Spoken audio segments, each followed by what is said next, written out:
Welcome back to the channel, everybody. So we have some XRP news to cover today, Bitcoin news, Solana. So let's begin right here. And we made it to another Friday. It's Friday, people. Time to celebrate, time to have a good time, time to relax. Let's begin here. This article is titled Ripple Unveils Major Update for XRP Ledger's Decentralized ID Shift. And it begins as such. Ripple Labs development arm, RippleX, has issued an important update on the proposed XLS 40 amendment, which would integrate native support for W3C Decentralized Identifiers, DIDs, on the XRP Ledger. Ripple stated in a recent tweet, this is RippleX they're talking about here, right? Says that a minor edge case has been discovered in the XLS 40 Decentralized Identity spec that may lead users to create empty DID objects. A fix to this issue has been proposed and is currently under review, which will be introduced as a new amendment. It says the quote, add the fix empty DID unquote amendment would fix an issue which DIDs could become empty, which should not be possible because an empty DID object is equivalent to not having a DID object at all. I think that's just logical. This fix amendment is anticipated to be part of the next core XRPL software release, Ripple version 2.2.0. It says discussions over the XLS 40 feature began in March 2023 and January 2024. The XLS 40 decentralized identity feature amendment had been introduced as part of the Ripple 2.0 release. According to RippleX, Ripple's validator has yet to vote for DID and does not intend to do so until the fixed amendment is made available. All right, so there you have it. Let's move on from there. Listen, I just want everything to go as good as possible, as smooth as possible. If there's something that they feel is wrong or shouldn't be there, fix it before we get through with this case, before there's a massive amount of people or companies using the XRPL. Let's get everything out of the way now and make it as good as possible. So that way, once everything is up and running, it can flow smooth, right? So now, this article here, well, we're going to hear from Willy Woo. Once again, Willy Woo is making some waves lately. So this article is titled, Willy Woo says full-blown bull market conditions are underway. Of course, you see what happened? We discussed the possibility of multiples of like dips, pullbacks, corrections, because like I said, there's going to be massive profit taking. This is not a bad thing. In fact, I see it as something very, very good. Why? Well, we read articles, multiples of them the last few days, where they were letting it be known that there's a lot of retail selling, that a lot of long-term retail holders, quote unquote, were selling their Bitcoin. But wait, there was massive buying at the same time. It's just that the buying's been consistent and then the selling obviously outweighs the buying. That's why you see the price went down on a lot of things, Bitcoin and everything else. But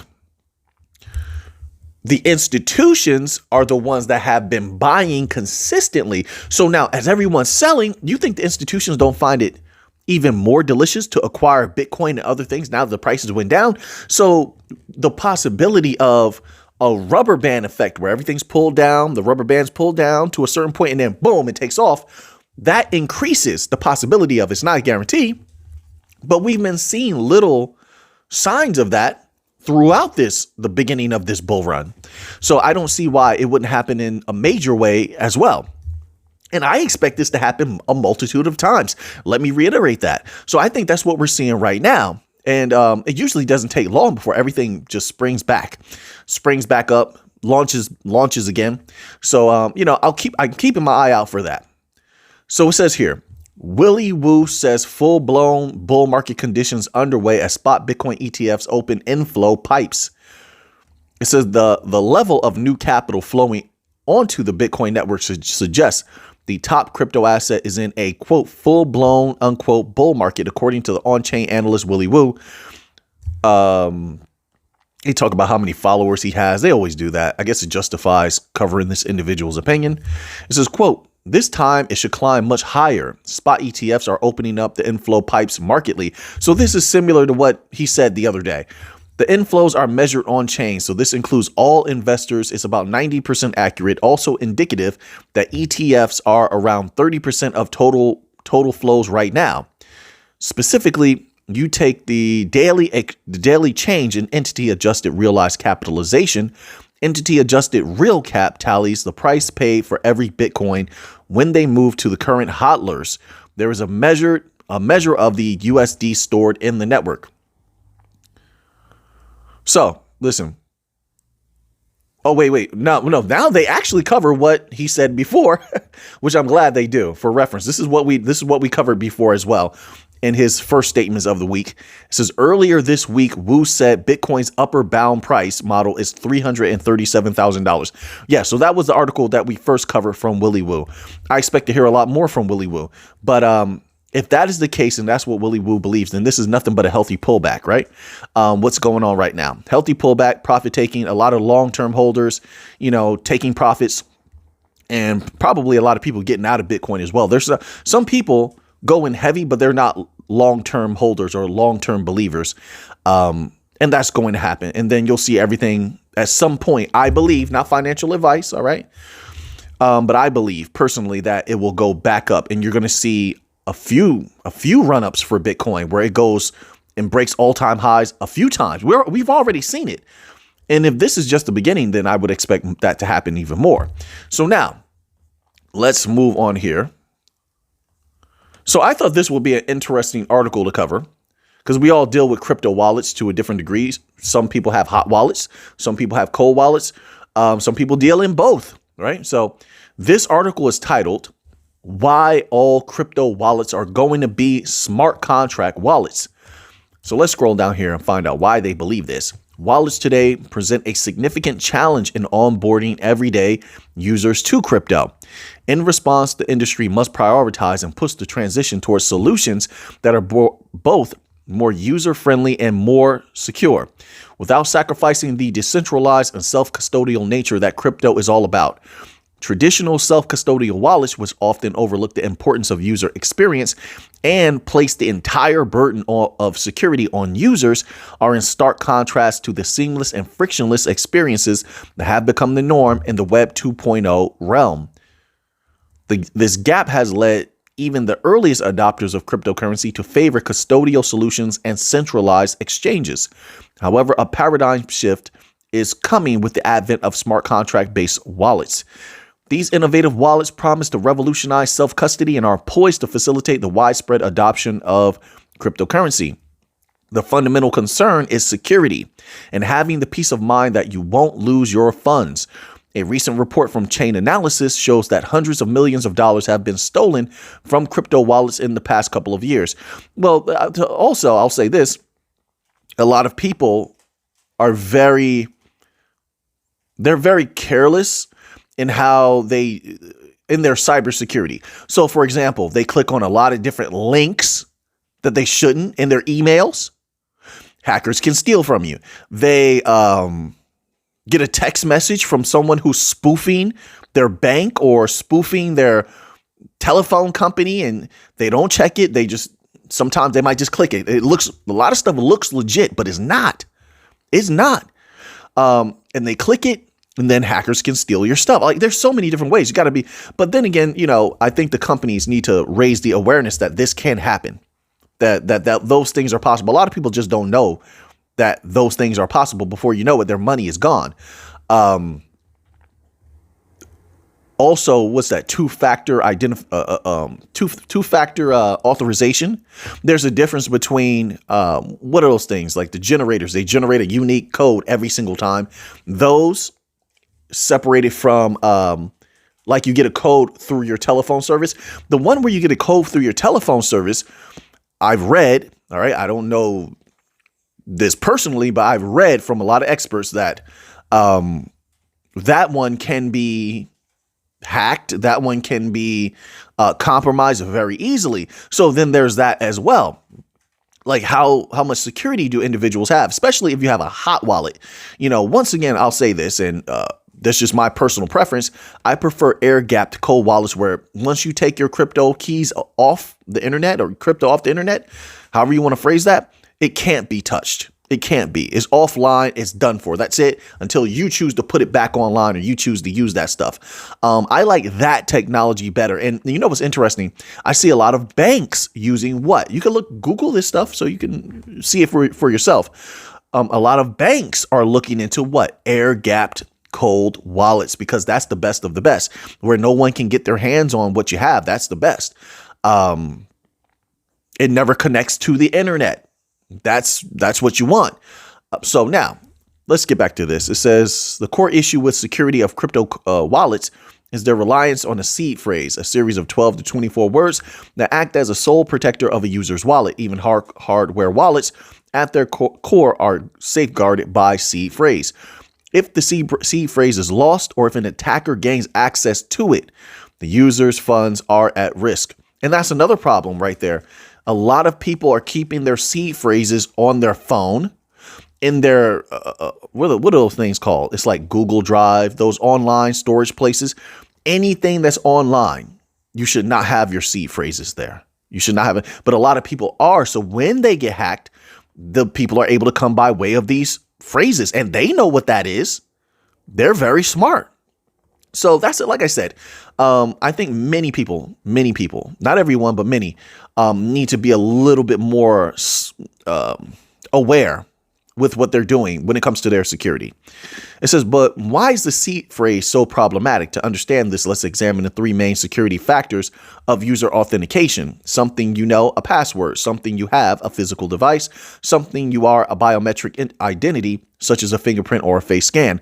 While even basic Web 2.0 services implement at least two of these factors, most self-custodial crypto wallets today rely solely on the first factor, something you know, which is considered the weakest of the three. This reliance makes seed phrases a significant security vulnerability, prone to phishing. That's what I was talking about before, where they send you an email, they spoof someone or some company that you know in an email. You click on a link. The links are dangerous. That's why even YouTube started making sure people couldn't put links like in the comment section, like unless no, I don't think you can do that anymore. But I could be wrong. I could be completely wrong. But I know they remove most links. And what they said was, when I read the paperwork on that, is that a lot of links, when people click on links, there could be like something downloaded. Someone can hack you. I don't know how it works, but that's what they alluded to. Links can get you hacked pretty much. So the same thing happens with emails and text messages. Your spoof of your bank contacts you, or your insurance company, or it looks legit, but yeah, you got to be careful with that kind of stuff. That's called a phishing attack, I believe. That's what phishing attacks are. So now, where do we leave off here? Okay, prone to phishing attacks and malware. It says, however, security is not the only issue. The overall UX also presents significant challenges. One notable example is the requirement to pay for transactions with a specific token, the gas token. Regardless of the transaction's nature, the tokens involved or the actual tokens available in the wallet. The rise of smart contract wallets. Smart contract wallets feature a dual structure and application layer similar to the existing wallets, responsible for signing transactions and sending them to the blockchain, and a smart contract account that operates on the blockchain itself, through which all the wallet accounts transactions are processed. This structure is exceptionally powerful, enabling each account in the wallet to incorporate both custom signature verification logic and arbitrary execution logic for every transaction. It's the additional logic that earns the wallet its smart, quote unquote, designation. Yeah, I think they're going to go even further into the future. Everything needs to be much more simplified for them to go mainstream. And that's the problem. I haven't seen a lot of regular crypto companies leaning towards streamlining everything quick enough. Crypto moves very slowly with certain developments. I'll say that. And I say that as opposed to, like, let's say AI, which is moving at lightning speeds with developments. They're taking things very seriously. They're working very hard. They know they have lightning in the bottle. I think what happens with what's happening with crypto, and what will continue to happen, is that a lot of centralized entities, traditional companies, they will be the ones who say, hey, this is what the customers want, And they're going to push streamlined wallets that are simplified, that are attractive to the masses. One thing they know how to do in a legacy system is sell something. They know how to make it look pretty and sell it. They know how to make it simple and easy to use and sell it. And I think you're going to need that to push traditional crypto companies into walking down that same path, right? And the big companies, I believe, will push even harder because they want to make a profit right now. They're not trying to wait. They're trying to do it right now. So that may help, but we shall see. All right. So now let's move on from there. Let's move on to a little bit of Solana news. So this article is titled Solana primed for 50% leap. Expert turns bullish. A lot of people are turning bullish on Solana because they see what's coming, and it's very clear. It says crypto analysts are turning increasingly bullish on Solana, with forecasts suggesting a potential 50% surge in the near future. Following Sol's 11% surge in the past 24 hours, several renowned analysts came forward to express their bullish stance. So Bitcoin right now is at $68,311, down 2% on the hour. I'm going to skip these other ones because I don't care about them. I don't care about ETH. I don't care about Tether. I don't care about BNB. Solana. Okay. So Solana is at 180. My apologies if I misspoke before.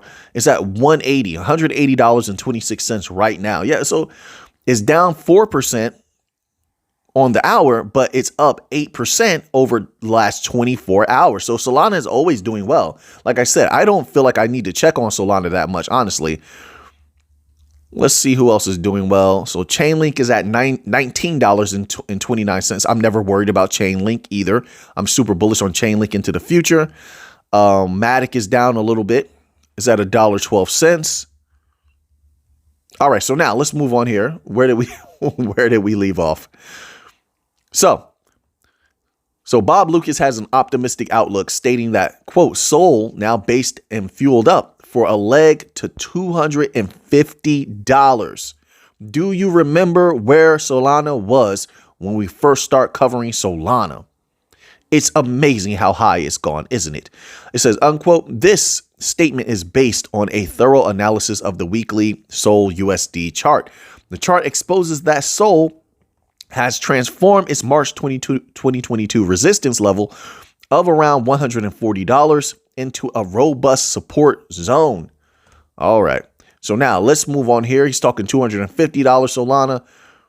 Says this price target is just $10 shy of Solana's all-time high at around $260 from late October 2021. So now let's move on here. This one I did not understand. I'll tell you right now. See, now I'm starting to wake up because and I've been working really, really hard lately. So, excuse me. I've been putting in extra work. There's a lot of building to do. There's a lot of business to be done. And I've been working my backside off. So now I don't like at all dealing with politicians, talking politics at all. And it comes from experiences from when I was younger. When I was younger, man, listen, I was moving and shaking. I did a lot of good things. I'll just put it that way. So I don't sound like I'm bragging or something. And just my experiences with politicians, I just don't like dealing with these individuals. And then you have stuff like this while crypto is thriving. Get a load of this. Listen to this. This article is titled, I'm not going to say the group of, you'll see it on the screen though. I'm not going to say the group that's doing this, but it says, I'm going to say politicians. Politicians ask SEC's Gensler to block approval of more crypto ETPs. Why? Why are you doing this? Every time we're ready to move forward, these politicians just across the board. It's not just these individuals. This is across the board. They've been trying to give us a hard time in crypto. You get out of the way of the moneymakers. Get out of the way of the people. It's like they just don't want the people to make a lot of capital. I don't want to say get rich or any of that. I don't know what people have.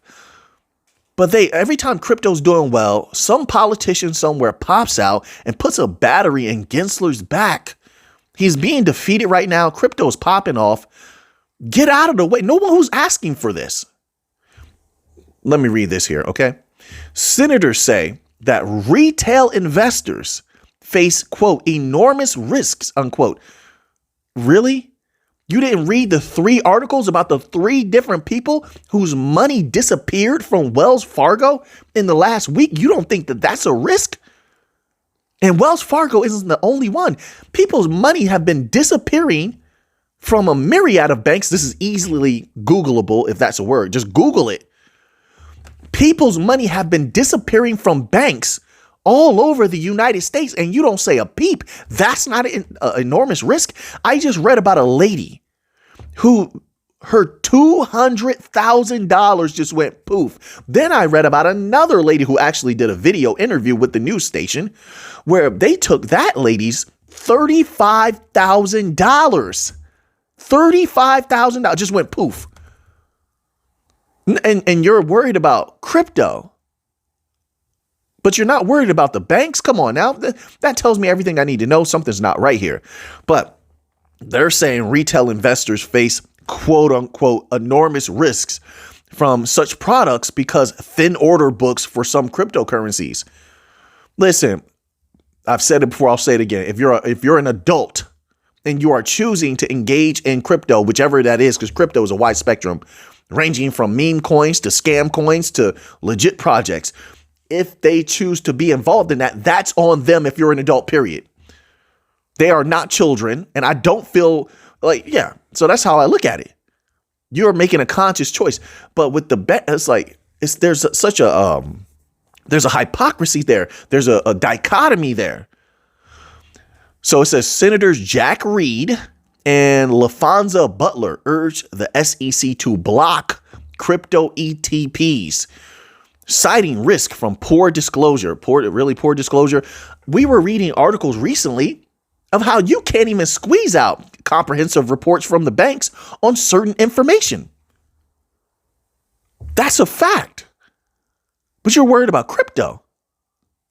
That tells me how deep the banking system is into your pockets and how much control and power they really have. They really run everything in this country. The big corporations really run everything.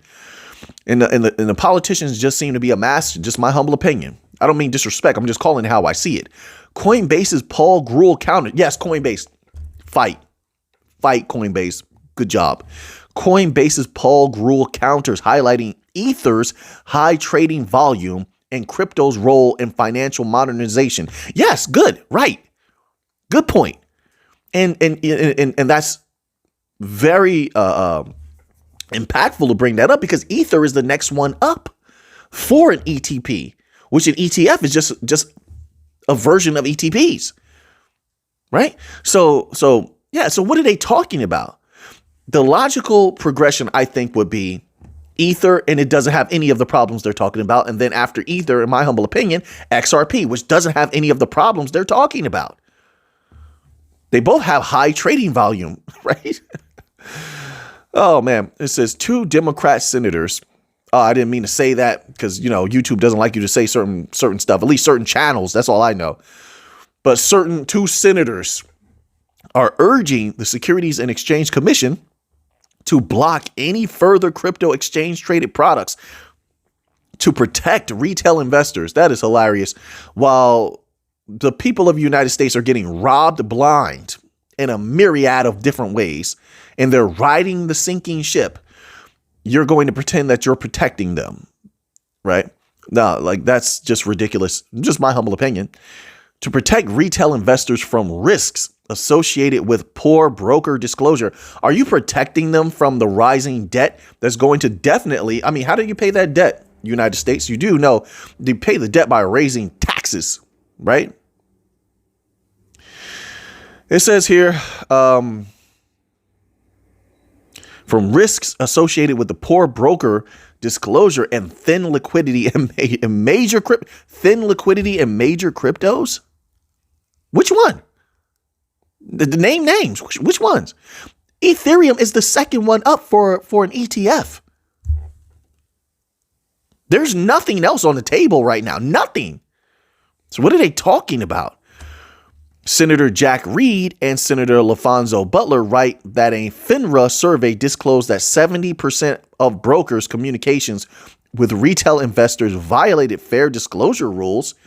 Well, you could slant anything in these documents any way that you want. Doesn't make it true.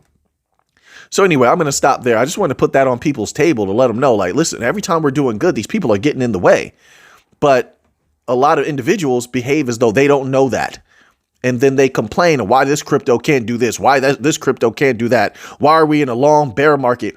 Every step of the way, the government and the regulators and the politicians that comprise the government of the U.S. have been stepping on crypto's neck the whole way. It's a testament to the strength of crypto, of how well it's continued to do, despite the government literally fighting crypto tooth and nail, most of crypto. All right, so it's just about Chainlink attracting attention from the whales, but we already know Chainlink is super bullish. Everything's going through a little bit of a pullback now, but that doesn't change the truth of what's happening. The people that sell that's just what they do. That's going to happen, but it doesn't change the fact that people are going to continue to accumulate some of these super bullish cryptos. Then we have a article about BRICS. We'll have to probably cover the rest of these tomorrow. So now that you have that information, what are you going to do with it? I know what I'm going to do with it. So until next time, everybody, let's get to the money.